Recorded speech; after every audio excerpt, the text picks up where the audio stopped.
Hello and welcome to Honors Chemistry. I am Mrs. Priest, the chemistry teacher here for lab and for class. Now, a few things. I just wanted to give you a little background on me. I do understand some of the challenges facing the students this year. I have a 10th grader and 11th grader, and they're both honors students. So there are some challenges that face all the students this year. So please know that I understand. I have a couple pictures of my family. We love being outdoors. Pictures of me and my kids skiing. We're looking forward to getting back out on the slopes. And then a picture of my husband and I. Before I was a teacher, I worked in chemistry. I worked in a lab, and I also worked in lab safety, making sure people were doing things safe and keeping on top of it, which really helps when we're in the lab here to keep your kids safe. A little bit about the classroom information. I realize that most of the students are 10th graders in honors. I do have a couple of 11th graders, but part of what our job is here at high school is to help get them ready for what comes after Chalmont. And so number one is really important. It's the student's responsibility to get their missed work. I will check up on them. I will make sure that they're asking if they're forgetting and things like that. But when we go out into the working world, as we know, somebody doesn't say, here's what you missed. You need to go and get it. You need to figure out what you need to do. Grades in honors chemistry are based on tests, quizzes, activities, labs, homework, projects. Please know that until the end of the quarter, lab grades are separate, and then I will roll them in at the very end of the quarter to the class grade. I do accept late work. It is at a reduced grade. If an absent is longer, an excused absence is longer, I will be allotting a grace period based on the amount of time the student is out of school. Please have the student talk to me. And by the way, this is for legal absences only, so it needs to be marked in the computer that a parent has called in absent. Tests and quizzes, however, no grace period. They need to be made up upon returning to school. I am here to help any student. They need to see me before or after class, and we'll see if we can find a common time.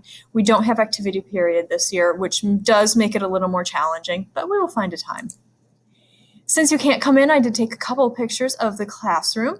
To the left is the lab area, and it is set up for lab. We did 2 labs in here today on the day that I took the picture. The pictures to the right are the picture as they walk in the room, and then one from one of the desks, so you can see sort of what the student is looking at. It is a typical chemistry classroom and lab. Some of our units are listed here. Actually, all of our units are listed here. Intro to measurement, we've done. Periodic table and element we're getting into, and then we're going to keep going. One of the things that makes this very different from Regents is it goes slightly faster paced. We go more in depth, and if the student wants to take the SAT content chemistry test in June, they can. They will be ready to do well. It is a lab-based course, and so chemistry, you need to have 1,200 minutes of lab in order to sit for the Regents exam in June. Now, you need a passing grade on the labs. I'm not too terribly concerned about the honor students. However, please check with your student, because some students have every lab handed in. Some barely have any handed in. They need to be handed in order to count. 1,200 minutes is approximately 30 labs. It's not an exact science because some labs take longer than others, and I can only count the minutes that were in the lab. Now, safety is very, very important. We want to keep everybody safe in lab. Every student got their own goggles and their own apron this year because of COVID. So there's no sharing of those materials at all. It is up to the student to have closed-toed shoes when we're in lab. If there's long hair, it needs to be tied back. We do not have any food or drink in the lab area, and definitely no horseplay.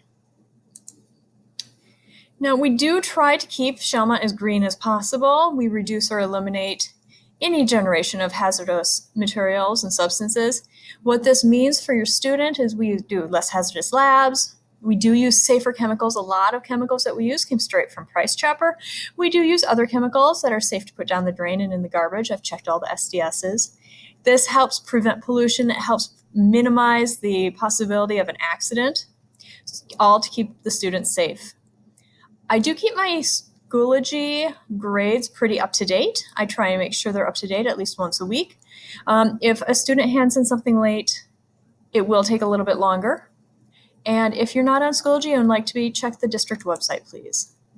So the best way to reach me is my email address, spris@chalmont.net. That's because it's Suzanne Priest. And I have a picture here of one of my favorite places to be. I am not a New Yorker. I live here. I've been here for a while, but this is where I grew up. It is in Wisconsin. I am very proud to be a Wisconsinite. And with that, I thank you very much for watching.